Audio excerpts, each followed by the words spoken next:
Bonjour la jeunesse et bienvenue dans la cuisine de Ginou's Kitchen. Aujourd'hui nous allons faire quelque chose d'assez particulier, quelque chose que j'aime beaucoup. Le soleil est avec nous juste en ce moment pour pouvoir faire la cuisine de notre vie, la cuisine de votre vie. Un instant. Oui allô? Oui, je vous écoute. Excusez-moi, je suis fort demandée. Alors, aujourd'hui, j'ai donc décidé, je vais parler normalement parce que je vais arrêter de faire la speakerine ici. Alors, je vais aujourd'hui vous parler d'une recette que j'aime beaucoup. Mon gars! J'ai décidé aujourd'hui de faire avec vous des sushis burritos. Nous sommes la veille du lendemain, donc en gros le lendemain les sushis seront faits, mais aujourd'hui j'ai décidé de commencer à faire le riz parce que j'aime bien quand il repose bien, quand il est bien froid pour pouvoir l'utiliser. On va donc commencer par faire le riz qui pour moi est la phase principale de tout cet art qu'est le sushi. Le riz, il y a des tonnes de fois où j'ai essayé de le faire en vain. Franchement, à chaque fois il était soit trop humide, soit pas assez, soit trop de goût, soit pas assez, soit trop de vinaigre, soit pas assez. Et franchement, j'ai toujours galéré à faire mon riz à sushi. Et ça... Oui. Et c'est vraiment chaud d'avoir un beau, bon riz à sushi pour faire des bons sushis. Alors ici on fait pas des sushis, on fait des sushis burritos, mais c'est presque le même principe. C'est juste l'idée, la façon dont ça va être tourné qui sera différente, mais ça va être quand même le même type de goût et ça va être quand même succulent. Si jamais vous savez pas ce que c'est des sushis burritos et que vous êtes pressé de savoir avant même la fin de cette vidéo, je vous conseille d'aller voir la vidéo sur Paris où je suis partie me faire tatouer à Paris parce que là je mange un sushi burrito qui est chez Fumi. Si vous habitez Paris, vous avez de la chance car vous habitez près de Fumi, ce qui n'est pas mon cas. Ce que j'aimerais qu'il fasse, c'est venir en Belgique, à Bruxelles, pour que je puisse en manger tous les jours de ma vie.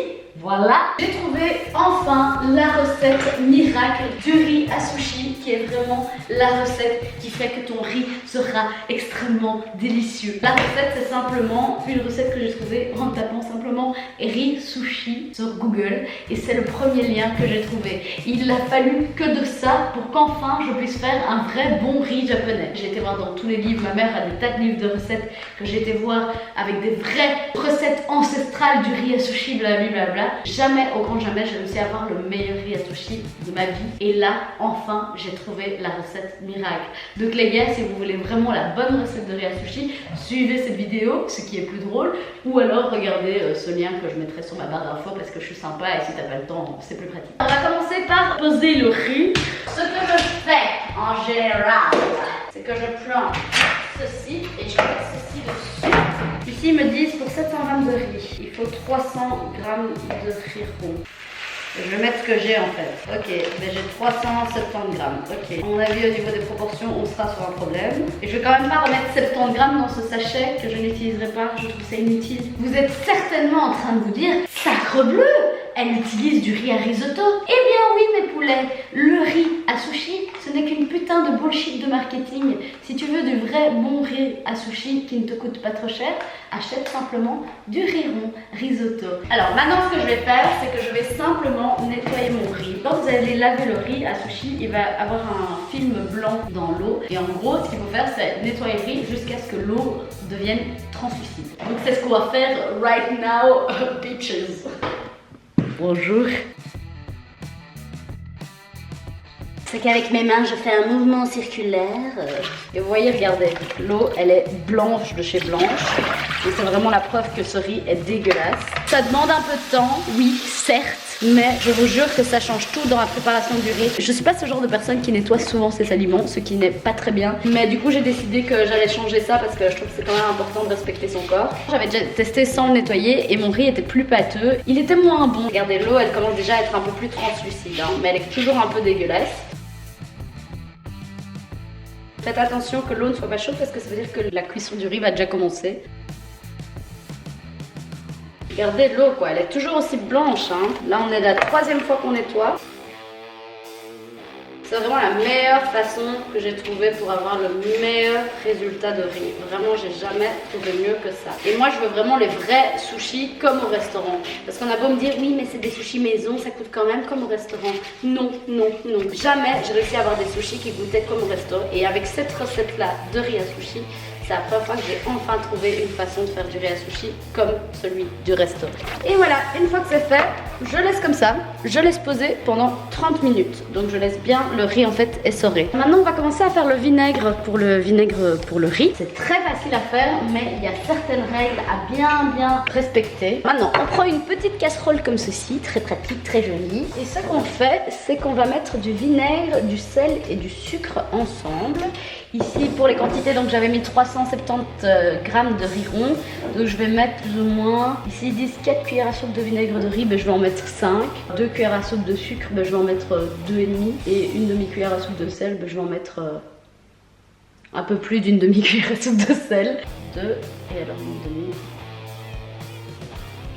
Voilà. Ensuite, je vais prendre le sel. On va dire que là on est sur une demi, on va mettre un petit peu plus. Voilà. Et alors le vinaigre, 4 cuillères, je vais en mettre 5. 1, 2, 3, 4, 5. C'est du vinaigre de riz, hein. Enfin c'est le vinaigre qu'on utilise pour faire les sushis. Alors ce que je vais faire, je vais commencer à chauffer cette casserole. Et je vais la faire à la japonaise, hein, comme ça c'est plus stylé. Et alors avec des baguettes, je viens touiller. Mais attention, ça doit cuire mais sans bouillir, ça ne peut pas bouillir, si ça bout c'est raté. Vous laissez juste chauffer et attendre que le sucre et le sel se dissolvent dans le vinaigre. J'attends juste que ça devienne translucide. Regardez, je suis toujours à 4, ça ne bout pas. Et ça se dissout déjà, donc il n'y a pas besoin de plus, vraiment. Moi, ce que j'ai compris avec le riz à sushi et les sushis en général, il faut vraiment beaucoup de patience. Si tu as de la patience, tu arrives à avoir vraiment un beau résultat. Et moi, à la base, je suis pas patiente, mais j'aime trop la bouffe, donc je peux devenir patiente pour de la bouffe. Le sucre se dissout plus rapidement que le sel, en règle générale, donc c'est pour ça ici, maintenant, à mon avis, ce qui reste, c'est le sel. Et je crois que je vais un tout petit peu monter le feu, pas plus. Genre, il était sur 4, je l'ai mis sur 5, juste pour que ça réchauffe un petit peu et que ça fasse cet effet sirop que je veux. Voilà, le sel commence à se dissoudre aussi. On va couper le feu et on va laisser poser. On le laisse refroidir. Je vais prendre donc une casserole. Ce que je fais en général, c'est que je prends une casserole avec un fond assez large. C'est un petit peu chiant à nettoyer, je cautionne, je comprends. Mais en général, quand je prends une casserole avec un fond plus étroit et plus haute, le riz du dessous a tendance à beaucoup plus coller sur la paroi. Donc c'est pour ça que c'est mieux quelque chose de plus large. Comme ça, le riz est bien étendu et la cuisson est plus uniforme. J'aurais mis 32 centilitres pour faire bien tout le riz.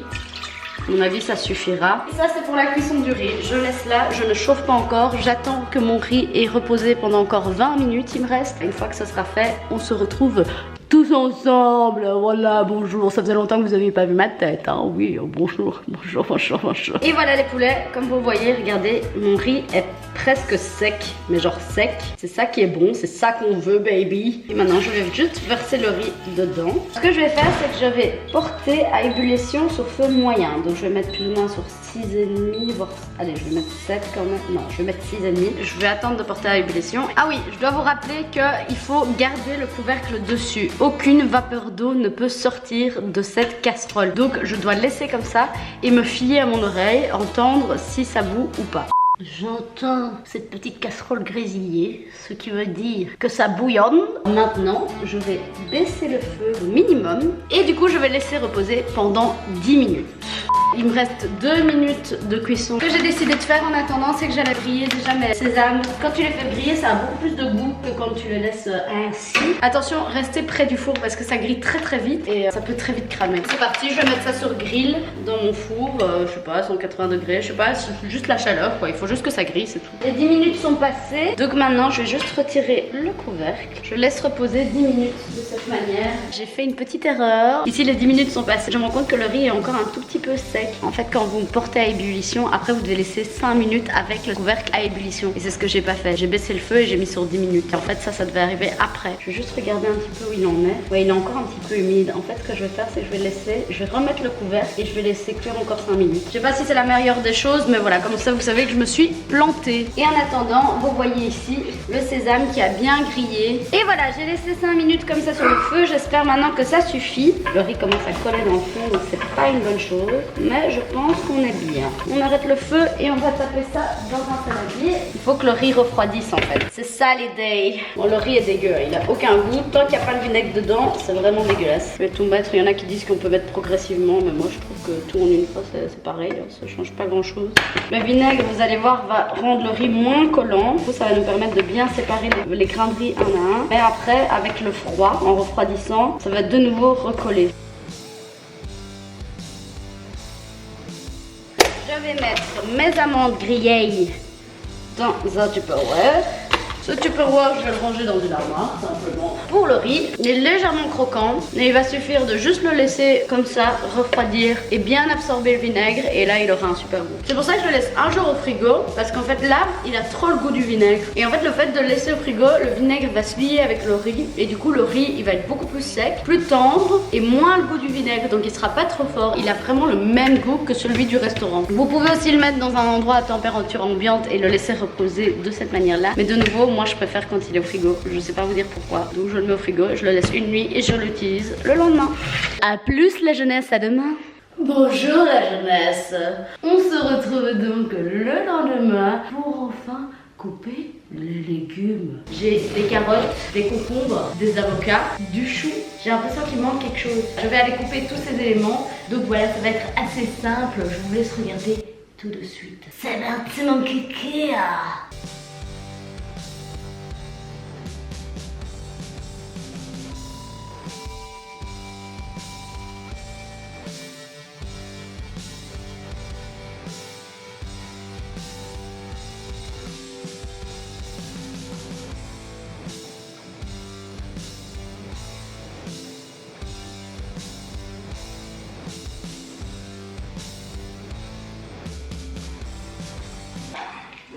Whether it be her or anybody else, you have to be willing to open up yourself and be connected.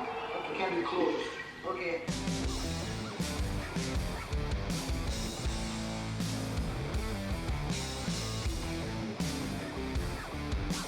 Bonjour, tu vas venir avec moi mon petit, on va couper.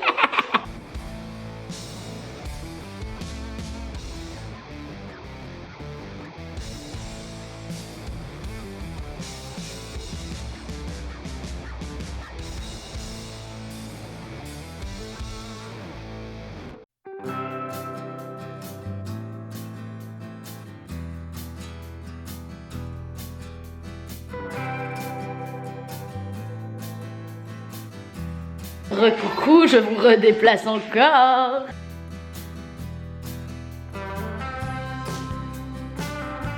Alors, je vous ai pas montré, je suis en train de faire cuire 2 escalopes de poulet. Ça s'appelle des schnitzel. Mais en fait, c'est juste du poulet pané, simplement. Je mets à feu doux parce que je veux vraiment que ça cuise lentement et que la croûte ait vraiment le temps de bien croustiller. C'est vraiment important. Maintenant, on va couper les avocats. Pour éviter que les avocats s'oxydent, moi ce que je fais c'est que je garde les noyaux d'avocats dans le Tupperware et je mets les avocats coupés dedans. Et alors ça va éviter de s'oxyder. Si vous voulez que votre avocat s'oxyde le moins possible, il faut que le noyau reste le plus près possible de l'avocat. Il n'y a pas du pourquoi, du comment, mais en tout cas, ça marche.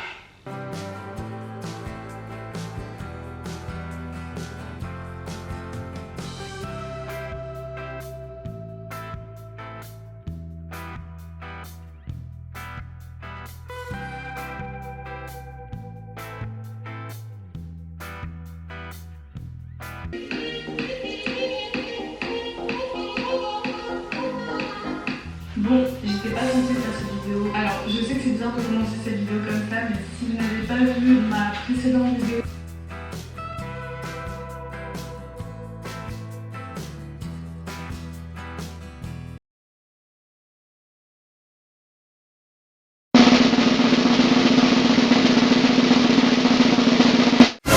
Les gars, je viens de retrouver un morceau de plastique dans la viande. Je vous jure que c'est vrai. C'est la première fois que ça m'arrive ce genre de truc. What the fuck? Faites gaffe à ce que vous bouffez, les gars. C'est même pas le packaging de l'escalope, c'est un truc que j'ai jamais vu, quoi. Ma mère m'a dit, prends celui-là, c'est fait en Belgique, nanana. Bah ouais, mais comment?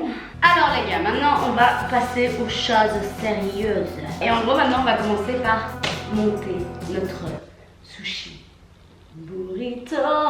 La feuille d'algue a deux sens. Ceci c'est le premier sens, ceci c'est le deuxième sens. Vous voyez, il est plus rugueux. Le plus rugueux va aller vers le haut. Je vais placer tous mes tupperwares les uns à côté des autres. Ce que je vais faire, c'est commencer par faire un sushi burrito au saumon. Je vais mettre mes mains dans l'eau et je vais prendre le riz. J'applique le riz comme ceci. Donc le riz, j'ai rien fait dedans, hein. Je l'ai juste repris du frigo comme je l'ai laissé la veille. Alors ce que je fais en général, c'est que j'essaie de mettre le moins de riz possible. J'aime mieux quand il y a plus de garniture que de riz. Si, comme moi, vous manquez de riz, ce que vous pouvez faire, c'est aussi ne pas mettre du riz jusqu'au bout. Placez juste des petits grains de riz sur le bord pour que la feuille d'algue se referme bien. Il faut juste que le riz soit bien aplati et que ce soit pas une trop grosse couche de riz. Pour moi, en tout cas, c'est le plus agréable. Ayant bien appuyé, maintenant je vais me rincer les mains qui sont pleines de riz. C'est un peu l'élément chiant de quand on fait des sushis, c'est qu'il faut toujours rincer ses mains, placer le riz avec les doigts parce qu'avec une cuillère c'est impossible. Mettre ses mains dans l'eau, prendre le riz, l'appliquer, se laver les mains, puis après on va appliquer la garniture et de nouveau en appliquant la garniture, qu'est-ce qui va se passer? On va de nouveau salir les mains, qu'il faudra de nouveau les rincer, etc., etc., etc. Ce que je vais commencer par faire, c'est appliquer les éléments humide en premier. Pourquoi? Parce que justement ça va éviter d'avoir les mains trop sales en fait. C'est con mais ça marche bien. C'est pas le plus beau saumon du monde, c'est un saumon congelé malheureusement. J'ai peu de chance mais je n'ai pas une bonne poissonnerie près de chez moi. Il sera moins bon. Mais voilà, ça se mange quand même. En plus, j'ai pas pris le saumon le plus bas de gamme du siècle. Je tiens quand même à ma santé. Ensuite, pour rester sur le humide, on va prendre les avocats. Vous voyez, les avocats, ils ont pas du tout oxydé alors que ça fait un petit bout de temps que je les avais coupés. Ensuite, je vais prendre les petits concombres. J'ai fait exprès de les peler comme ça. C'est la première fois que je fais ça. D'habitude, je les fais en plus gros morceaux. Mais en fait, je me suis dit, ça m'aidera à mieux rouler et avoir un rôle beaucoup plus rond en fait. Bon, je mets la dose. Hein. J'aime bien quand il y a vraiment beaucoup de garniture. Et c'est pour ça aussi que je vais mettre du chou et des carottes parce que ça permet d'agrandir le sushi tout en gardant de la garniture et de la mâche quoi. C'est ça qui est agréable. On va mettre les petits choux rouges. Ça sent bon le chou, allez. Ouf, tino de jet. On va prendre les carottes et on va appliquer sur tout le rôle de nouveau. J'en fous partout. Ça c'est un truc qui m'énerve avec les sushis. C'est que c'est impossible d'être propre. Impossible. Ensuite, je vais rajouter le sésame grillé que j'avais grillé la veille. Une fois que ça c'est fait, je vais rajouter aussi un truc que je mets souvent, que j'adore. C'est des feuilles de menthe. Dans toutes les recettes, j'adore en mettre. Pourquoi? Parce que ça rafraîchit en fait. On adore. Voilà, un bon bébé. D'habitude, je râle un peu quand on américanise trop les sushis, c'est-à-dire on met de la mayonnaise ou des trucs comme ça. Mais là, par contre, un truc que j'adore, c'est les oignons frits. Une fois que c'est fait, on roule. Moi, je mets toujours mes mains comme ça. Je sais pas expliquer comment je fais, mais j'appuie bien sans écraser ce qui n'est pas encore enroulé en fait, pour pas que ça se barre. Et alors, une fois que j'appuie, vous voyez, tout rentre facilement. Vous tournez. Oh, il y a une feuille qui s'est fait la malle. Je vais essayer de la remettre. Voilà. Et puis, une fois que c'est fait, vous refermez. Et il y a encore un avocat qui s'est fait la malle que j'ai mangé. Prenez une belle feuille de papier cuisson, vous enroulez. Quand vous voulez le manger,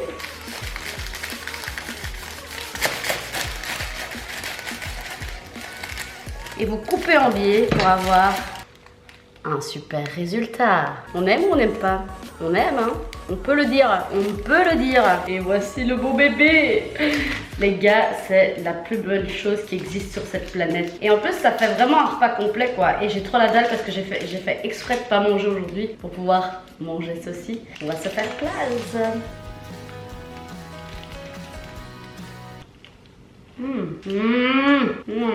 Si vous trouvez que c'est un peu trop sec, moi perso ce que je fais c'est que je rajoute juste de la sauce soja. Ou alors ce que vous pouvez faire c'est mélanger de la sauce sriracha avec de la mayonnaise. Le saumon est pas mauvais du tout. Les gars, c'est pas vrai. Quelle grosse bourrine je suis. En plus ma mère elle m'engueule tout le temps quand je me tâche parce qu'elle me dit pourquoi tu mets pas un des tabliers qu'on a à l'arrière. C'est vrai que je devrais mettre un tablier mais j'oublie à chaque fois. Et ça c'est trop cool quand t'en as mangé un et que tu sais que t'as une autre moitié qui t'attend, c'est encore plus le bonheur. Tellement bon là. Je vais faire un sushi différent, je vais le faire, au lieu de le faire avec du saumon, je vais le faire avec du poulet pané. Et c'est trop putain de bon. Comme je vous disais, j'aime pas les sushis trop américanisés, mais là c'est une des seules choses avec les oignons frits que je trouve vraiment bon. J'en ai marre de cette pub. La, s'il vous plaît, arrêtez.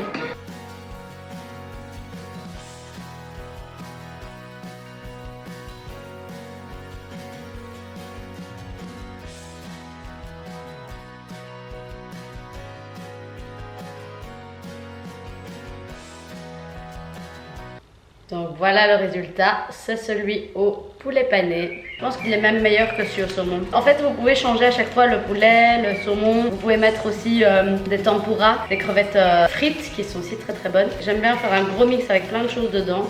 Donc voilà.